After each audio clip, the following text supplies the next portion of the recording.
जब संपूर्ण वैभव होते हुए भी प्रभु श्री राम का मन व्याकुल था, तब गुरु वशिष्ठ के ज्ञान ने उन्हें विषाद से बाहर निकाला।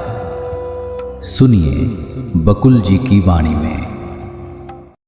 जय श्री राम। तो इस ज्ञान श्रृंखला को कल हमने देखा कि सभागृह में हमारे वशिष्ठ ऋषि और विश्वामित्र जी का संवाद हुआ प्रभु राम के विषाद के बारे में, और बहुत ही गहराई वाली बातों को सुनकर सभा में सभी लोग बहुत ही खुश हुए। सबको लगा कि हमारी बात हो रही है, हमारे प्रश्न हैं और ये समाधान जो मिलेंगे वो हमारे लिए बहुत ही उपयोगी रहेगा। तो फिर विश्वामित्र जी ने वशिष्ठ ऋषि को रिक्वेस्ट किया कि अभी आप आगे बताएं। तो आज 22 जनवरी है, आज देखते हैं क्या होता है। परम पौरुषम आश्रित्य दंतेर दंतान विचूर्णयन् शुभेन अशुभम उद्युक्तम प्राक्तनम पौरुषनम जयेत। अर्थ है, इसलिए व्यक्ति को दृढ़ता पूर्वक सत्कर्म रूपी पथ पर ही आगे बढ़ना चाहिए। इस प्रकार वह बुराई और भाग्य पर विजय पा लेगा। अब वशिष्ठ ने आगे बताया, हे राम, जैसे पानी पानी ही रहता है, भले ही उसमें लहर उठे अथवा न भी उठे, वैसे ही मुक्त संत की आकृति चाहे कैसी भी रहे, उसका ज्ञान अपरिवर्तित रहता है। अंतर सिर्फ अज्ञानी दर्शक को ही दिखाई पड़ता है। हे राम, जो बात मैं कहने जा रहा हूं उसे ध्यान से सुनो। मेरी यह शिक्षा अज्ञान के अंधकार को निश्चय ही दूर कर देगी। इस संसार में जो कुछ भी प्राप्त किया जाता है वह अपने कर्म से किया जाता है। जहाँ विफलता दिखाई दे वह हमारी अपनी कमी के कारण ही होती है,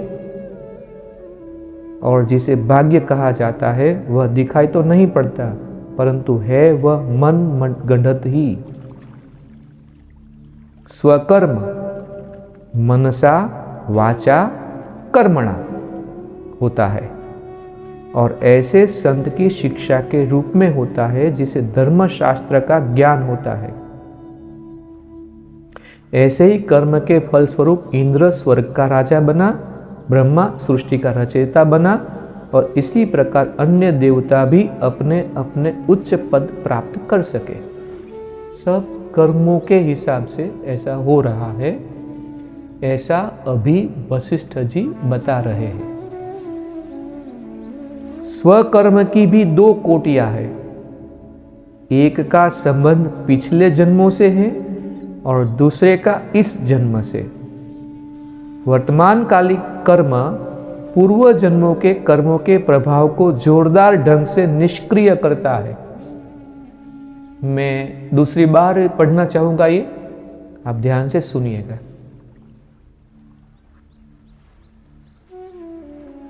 एक का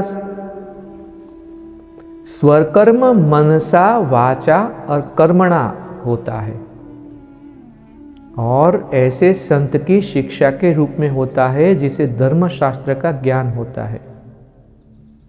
ऐसे ही कर्म के फलस्वरूप इंद्र स्वर्ग का राजा बना, ब्रह्मा सृष्टि का रचयिता बना, और इसी प्रकार अन्य देवता भी अपने अपने उच्च पद प्राप्त कर सके। ध्यान से सुनिएगा। स्वकर्म की दो कोटियां हैं। एक का संबंध पिछले जन्मों से है और दूसरे का इस जन्म से। अब इस जन्म का जो वर्तमान कालिक कर्म पूर्व जन्मों के कर्मों के प्रभाव को जोरदार ढंग से निष्क्रिय करता है। अभी के कर्म पिछले जन्मों के कर्म को निष्क्रिय करता है।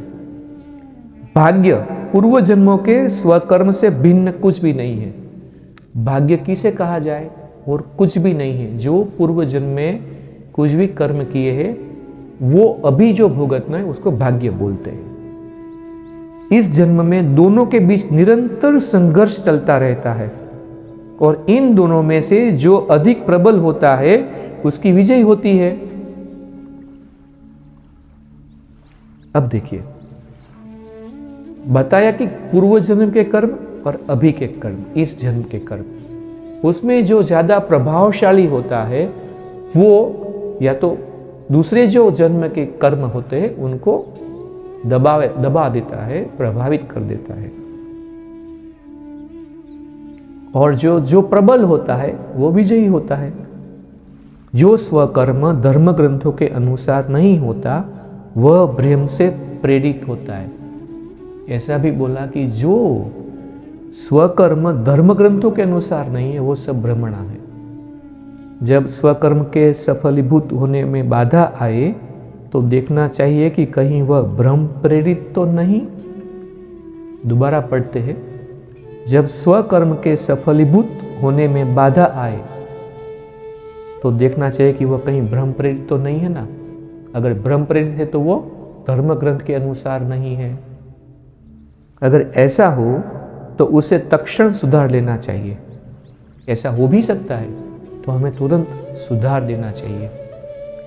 इसीलिए व्यक्ति को दृढ़तापूर्वक सत्कर्म रूपी पथ पर ही आगे बढ़ना चाहिए। इस प्रकार वह बुराई और भाग्य पर विजय पा लेगा। इस जन्म के धर्म आधारित जो स्वकर्म होता है वो प्रबल बनेंगे और वो हावी हो जाएंगे पूर्व जन्म के कोई भी कर्म के ऊपर। आलसी व्यक्ति गंधर्व से भी बढ़कर निकृष्ट होता है। व्यक्ति को कभी आलस्य नहीं करना चाहिए, परंतु मुक्ति प्राप्त करने के लिए चेष्टा करनी चाहिए। लोग दौड़ते रहते हैं लेकिन आलस नहीं दिखाते, लेकिन जब मुक्ति की बात आती है तो उसमें आलस्य दिखा देते हैं। तो क्या बोलते हैं, फिर से हम पढ़े, व्यक्ति को कभी आलस्य नहीं करना चाहिए, परंतु मुक्ति प्राप्त करने के लिए चेष्टा करनी चाहिए।